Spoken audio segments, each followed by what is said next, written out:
ગુજરાતમાં કોંગ્રેસના અધિવેશન પહેલા સરકારના પ્રવક્તા પ્રધાન ઋષિકેશ પટેલનું મોટું નિવેદન સામે આવ્યું છે। રાહુલ ગાંધીના ઘોડા અંગેના નિવેદન પર ઋષિકેશ પટેલનો કટાક્ષ જોવા મળ્યો।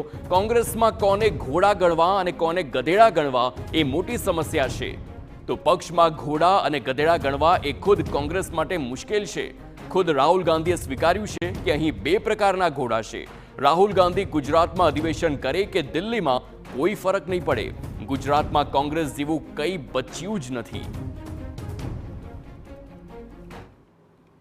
રાહુલ ગાંધી ગુજરાતમાં અધિવેશન કરે કે દિલ્હીમાં અધિવેશન કરે, ગમે ત્યાં અધિવેશન કરે, કંઈ ફરક પડવાનો નથી ને। ગુજરાતમાં તો મૂળિયા જ ઉખડી ગયેલા છે।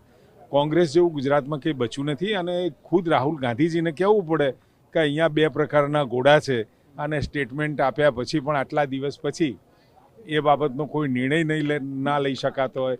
કારણ કે કોને ઘોડા ગણવા અને કોંગ્રેસમાં કોને ગધેડા ગણવા એમના માટે જ એક ઇસ્યુ છે।